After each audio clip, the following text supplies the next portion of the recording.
Hello लोगोफोर good morning साफ्रोमबो बर' रायजो राजा नोंथांमोनखौ आंनि बे आरबिटिसि चेनेलावहाय आंनि गोसो गोरबोजों फिन खनसेबाव बरायनानै लाग्रोबावनाय जालायबाय।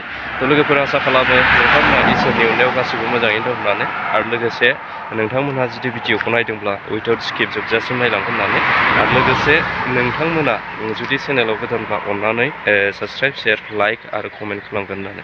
थ' लोगोफोर आङो बेरेफुंजानि दिनै नोंथांमोननो मोनसे भिडिअ लाबोलायबाय। थ' जोंहा बिटिआरआव बा बिटिसिआव आङो सासे बिबायारि नुदों। थ' बेयो गोबां भाइरेल जागासिनो दं दा ससियेल मिडियाआवहाय। थ' नोंथांमोनाबो नुबाय जानो हागौ, अब्लाबो आङो बिनि सायाव फंनैसो नोंथांमोनजों रायज्लायनो लुबैदों आरोखि। माने बिथाङा रांनि बिबायारि नङा रायजोफोर। सेरजा लानानै बिथांमोनहा जेरैहाय बिबायारिफोरा रां बिदिनो लामा सेराव जिरायनानै बा थाबायनानै रां बियो, थिग बे रोखोमनो जोंहाबो दैदेनगिरि, जाय दैदेनगिरिया दिनै सेरजा लानानै बिबायनो गोनां जादों रायजोखौ।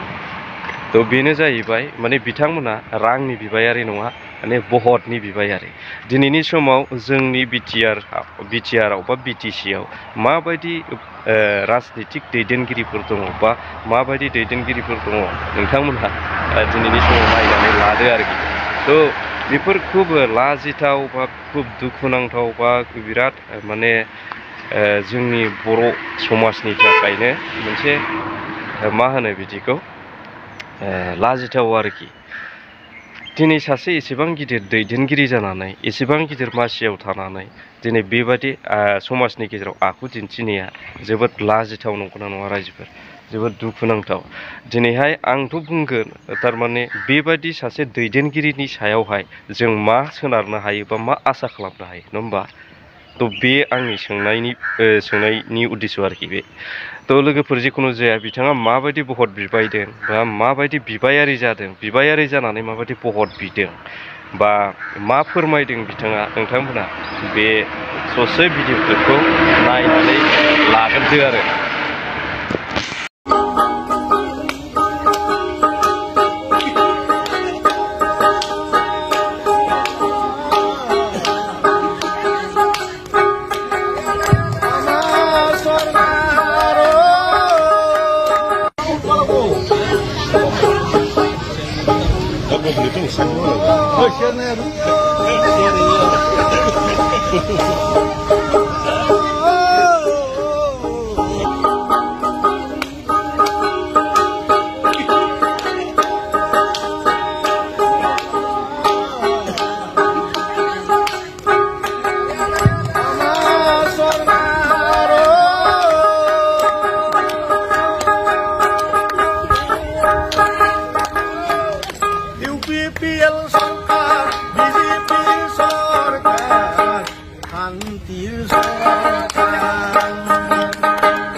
थ' नोंथांमोनहा नुबाय जानांगौ, नङा होमबा? बा खोनाबायबो दिनै सासे बेबायदि एफा गिदिर दैदेनगिरियानो समाजनि गेजेराव मा आखु देखायदों, नङा होमबा? दिनैहाय बियो सासे व्यक्तिगत गावनिल' होननानै जों बुंनो हाया।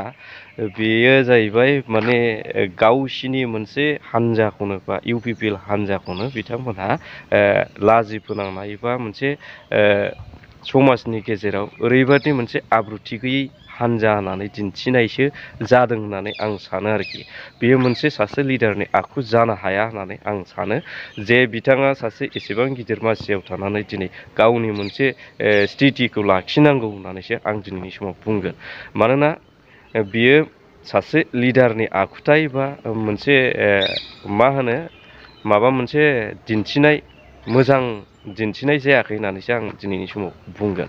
मानोना साफ्रोमबो बर' रायजो राजाफोरा दिनैनि समाव बिनि सायाव साननो हागौ जे बेबायदि सासे लिडारा जोंनि बर' हारिनि सासे दैदेनगिरि जानो हाया होननानैसो दिनै साननानै लानो हागौ होननानै आं सानदों आरोखि। आरो आंथ' अट'मेटिक आं सानो, आं पार्सनेलि आंथ' होनखागोन आं पार्सनेलि आं बिथांखौ सानो जे बिथाङा खुनु जोंनि हारिनि बा जोंनि बिटिआरनि सासे दैदेनगिरि बिथाङा जानो हाया आरो बेबायदि दैदेनगिरिनि सायाव जोङो खुनु भरसा खालामनो हाया बा आसा खालामनो हाया आरो बिथांमोनबादि दैदेनगिरि थायोबा जोंनि गेजेरावहाय माने ओरैबायदि मोनसे आसा खालामथावै जायफोर मावनांगौफोर खामानि दङ बैफोरबादि खामानिखौबो मावनो हाथावै बायदिखौसो जों नुहुरो आरोखि थ' लोगोफोर जेन हक आङो भिडिअखौ बेखिनिखौनो लाबोदोंमोन नोंथांमोनहा बिनि सायाव मा सानखो मा बुजिखो नोंथांमोनहा अननानै कमेन्ट बक्सआवहाय कमेन्ट खालामहर आरो आंनो फोरमायहर थ' आङो बेखिनिखौनो रायज्लायनानै बेखिनियावनो आङो भिडिअखौ दोनथ'बाय स' थेंक इउ फर वाचिं जय बर' हारिनि